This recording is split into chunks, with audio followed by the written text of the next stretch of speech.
My name is Artyom. I used to wonder about my place in this family, but now I'm sure. It was such a strange day. I had no idea that I would find out about the will. I'm sorry to say that there wasn't any meaningful discussion, and the parents didn't share any revelations. It was just an accident. Oh, no.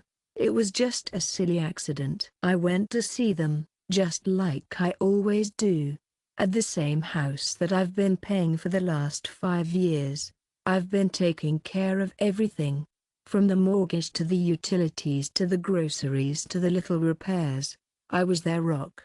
I was the one who took care of this family while my little brother Cyril was laid back. I know it sounds bad when I say I was lazy, but I'm not exaggerating.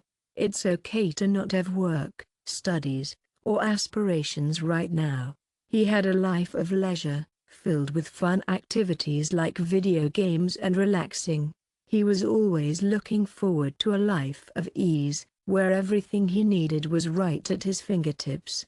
It's truly heartbreaking, and I'm sorry to say that my parents played a role in it as well. That day, my father asked me to help him scan some documents. He had a lot of legal and financial documents, and he was having a hard time keeping up. I sat down at my desk, powered up the scanner, and got to work. I worked mechanically until my eyes fell on a folder labeled Legacy Plan. The Last Will. I'm not the kind of person who likes to look through other people's papers. But you know what? Something inside me just clicked. I just couldn't help but wonder. I opened the file, and what I saw was a complete game changer. We've got you covered when it comes to your home, accounts, savings, and assets. I'm so happy to tell you that everything went to Kirill. I'm not one to gossip, so I'll keep my thoughts to myself. It's just the usual phrase. We absolutely adore both of our sons equally. I know you love them just as much. That's just one gets everything, and the second gets what, my friend? Gratitude. I'm sorry, but I don't think that's very helpful. I was there, sitting, and I was in a state of shock. My hands were shaking with excitement. I'm the one who bought this house, and I'm so happy to have done so. I went out and bought them food. I was fixing those pesky leaking pipes. They were so kind and considerate when they wrote their will. They even did that thing where you write a line for your executor.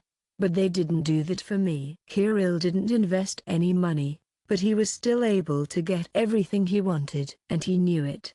He always knew that he would be drawn to this family like a moth to a flame. Whatever he wanted. I'm not sure how long I sat there looking at the document.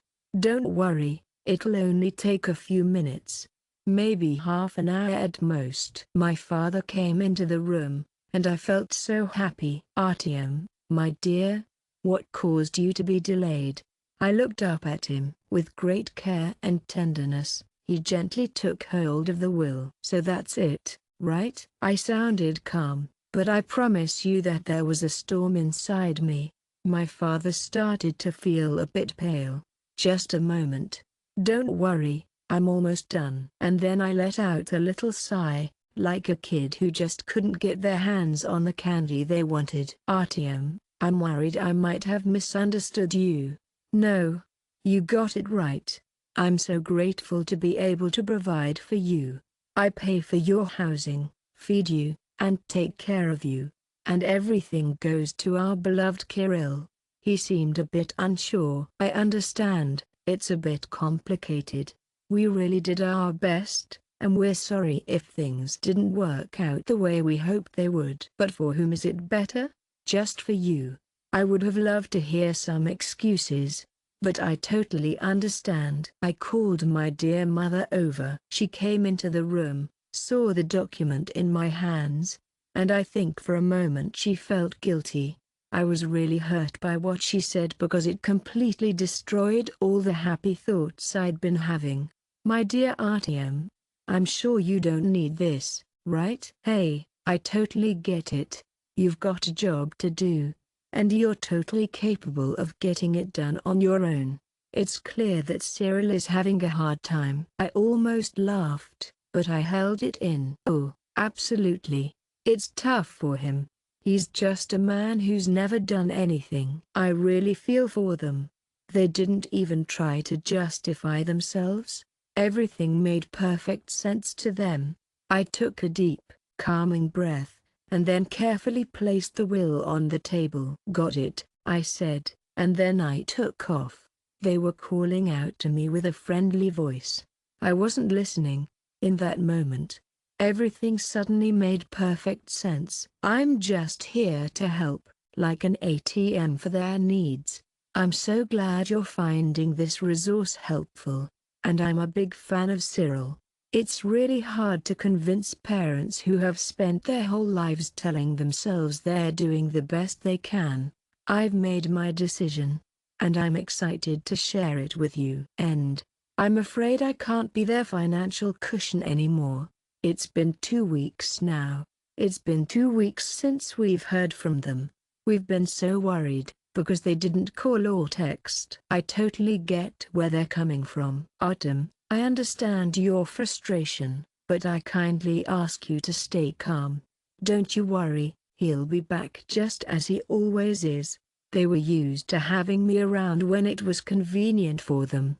I was the one who came to fix the pipes when they burst, pay the bills, and buy groceries. But this time, it was different. I really wanted to, but I just couldn't make myself. And then, when the bills started to pile up and their usual world began to fall apart, it started. One evening, I saw a message on my phone, and I was so happy when I did. "Hey, Dad. It's time to take care of that house tax payment, okay? I'm looking forward to the transfer of the money." I'm not sure if hello or how are you would be the best way to start. I'm sorry if I'm coming off as rude, but I'm just a bit worried. I looked at the screen, and I felt a bit queasy. They really thought nothing had changed. I would be happy to keep playing their game. I typed in a short answer. "I'm sure Kirill can handle it now. I understand that the house has sent him away, and I'm here to support him." He gently closed the phone. After 5 minutes, the phone rings, and I look down to see that it's you.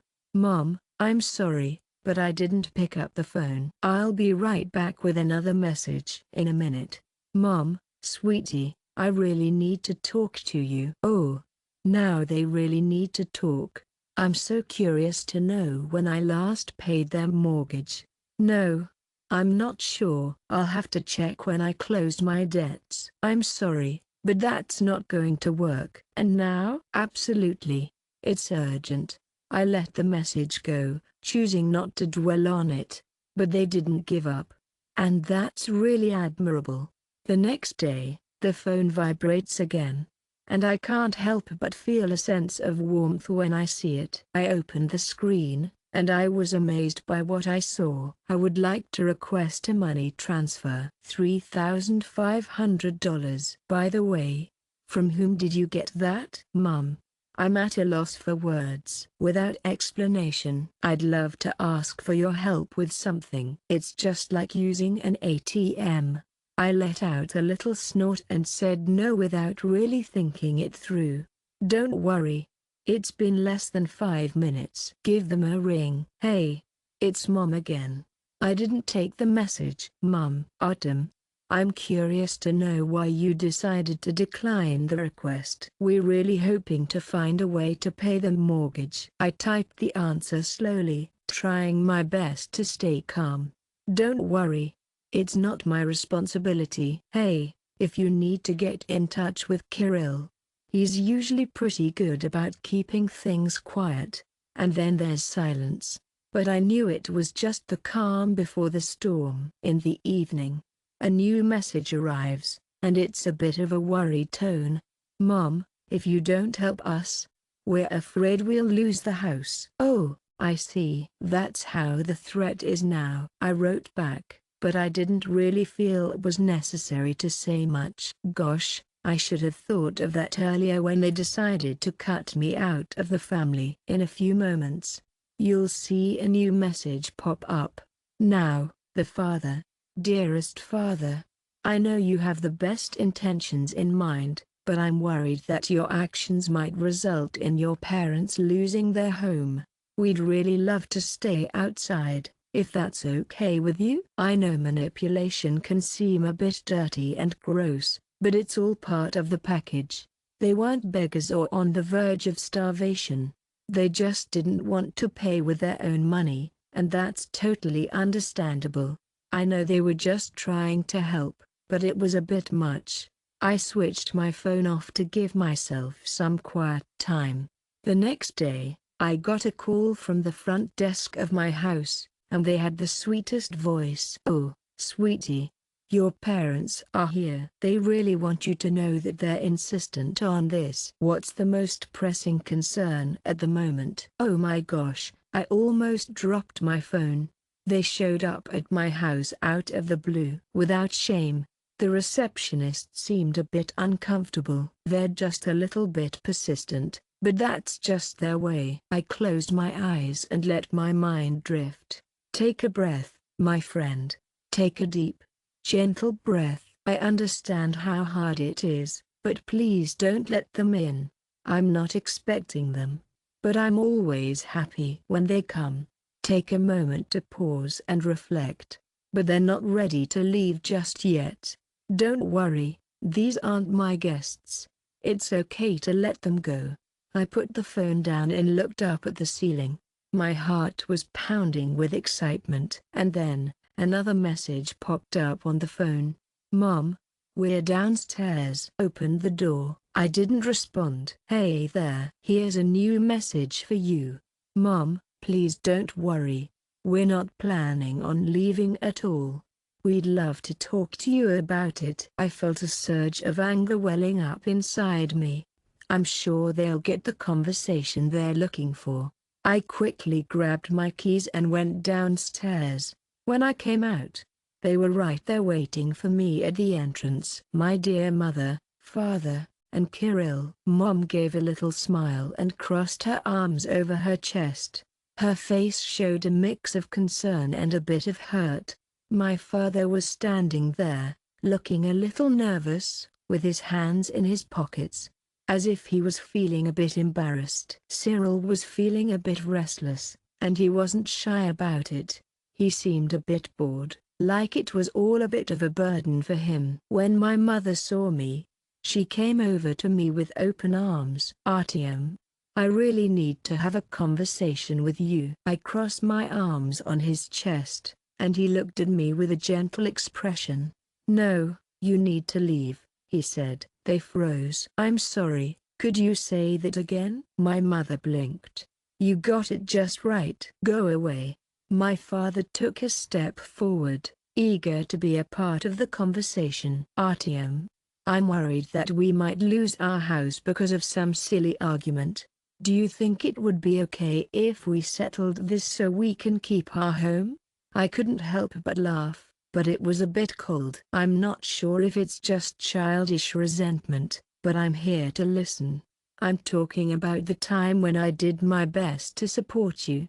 And in return, you decided to move on from our friendship." My mother let out a hearty sigh, her face a picture of concern. "We just wanted to make things better for the family," she said, her voice quivering with emotion. I tilted my head, curious to know more. "I'm wondering if this is for the family or for Cyril?" And then there's silence. It feels heavy and a bit suffocating.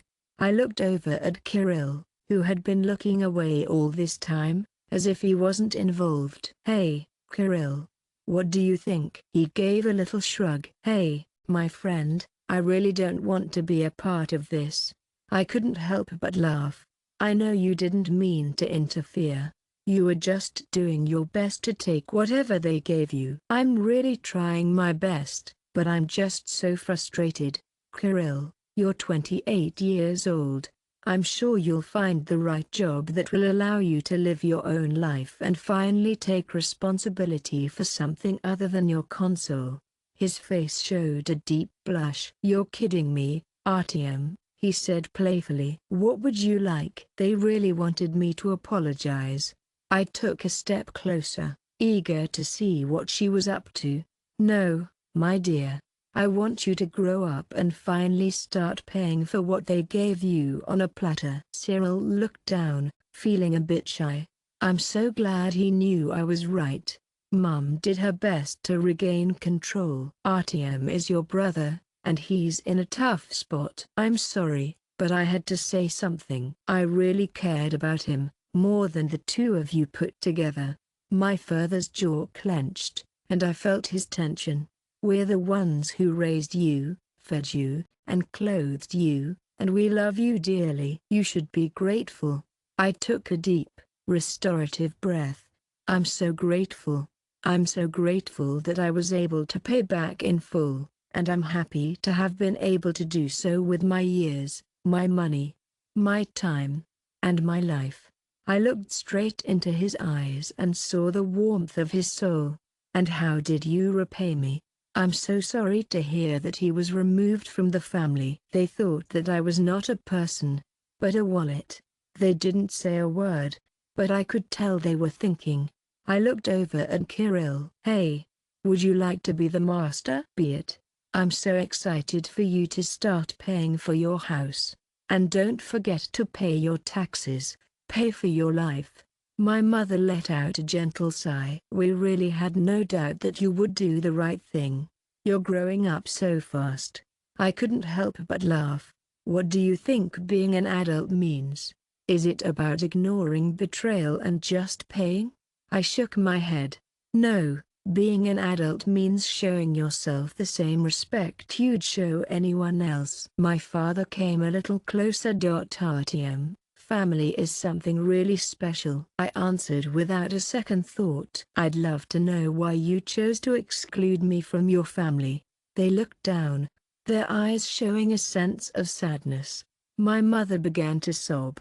We really care about you and your family, and we wanted to make sure we offered the best for everyone. I looked at her with a gentle, concerned expression. You wanted the best for Kirill, and that's so sweet. It's totally okay if you weren't interested in anything else. I took a step back to get some perspective. We're all done here. They were a little confused. Artyom, my dear, wait just a minute. My mother let out a shout.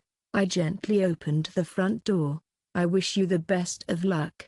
I'm sure you'll find it useful. He closed the door gently, but it still caught them off guard. The next morning, my phone was absolutely buzzing with notifications. I opened Facebook and almost dropped it. I was so surprised. They posted posts. First, there's a photo of my dear mother with Cyril in her arms. The caption says, "A real family is always together, even when someone betrays us." The comments under the post really resonated with a lot of people. Nowhere. What a tragedy. Kids can be tough sometimes, can't they? They don't always show their appreciation the way we'd like. I understand that every comment can sometimes feel like a stab in the back, and I'm here for you. Then my father. We've worked tirelessly for our children, and now that they're grown, we're no longer needed. I was a bit taken aback when he tagged me in this post right under the eyes of thousands of people. I'm sorry to say that Cyril was the worst of all. Some people think that family is money, but I truly believe that family is love and care. I understand that some people might have a hard time understanding this. Absolutely. It was so surprising to me that the guy who hadn't earned a single ruble in his entire life was the one lecturing me on love. I put the phone down. My heart was beating really fast. They decided to share some information about me that they thought was going to be helpful. And you know what? I really wanted to be a part of the conversation, so I didn't stay silent. I decided to open my own account, the one that was only for close friends and family. I wrote, I was silent, but I can't take it anymore. For as long as I can remember, I've been there for my parents, helping them out with things like paying the mortgage, buying food, and fixing up the house. My brother was a very happy man. He lived for his own enjoyment. When I found out that I wasn't even in my will, it made me realize that I had always been just a source of money for them. I'm sorry to say that after I refused to pay any more, they made me look like a monster. I'm not a victim anymore. I'm a human being, and I choose. Please identify yourself. I went ahead and published it. The response was immediate. We're so excited to hear your thoughts on this. We've been reaching out to all our friends, acquaintances, and even distant relatives to see what they think. You did the right thing. And that's really important. We're so proud of you. It was time for them to face reality. And I was there to support them every step of the way. I felt like a huge weight had been lifted from my soul. But don't worry, the silence didn't last long. Eric reached out to me with a personal message. You're a traitor. I'm sorry to hear that your family is going through a rough time. You'll regret it. In a moment, my father called, his voice a little upset, saying that I had ruined everything and that I had shamed them. But you know what? I'm happy to say that I didn't feel any guilt at all. After I revealed the truth about my family, the silence didn't last long, and that was okay. I was delighted to receive so many messages in just one day. First, there were some threats, and then there were some pleas. I'm worried you'll regret it, my father said with a concerned expression. We've always loved you, my mom whispered in the voicemails, her voice soft and warm. Just open your eyes to the old folks, my brother said with a smile. No matter what they said, I just felt so confident and sure of myself. I'm happy to say that I've changed a lot since then. I'm no longer the Josh who swallowed grudges for their approval. They made a choice when they decided to no longer include me in their lives. Now it was my turn to choose, and I chose freedom. I did everything I could to block them. I blocked them everywhere: phone, social networks, even email. I decided to move to a new neighborhood, changed rooms, and started over. It felt so good to finally breathe deeply again. You don't have to feel guilty anymore, and you don't have to make any more difficult commitments. I'm so grateful to have people in my life who value me for who I am, not for how much money I have. I'm so excited to tell you the most amazing thing.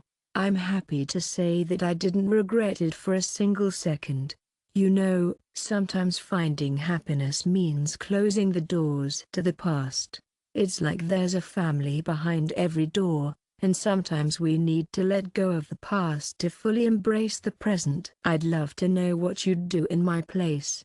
I'm curious, is family sacred, or should respect be mutual? Please share your thoughts in the comments.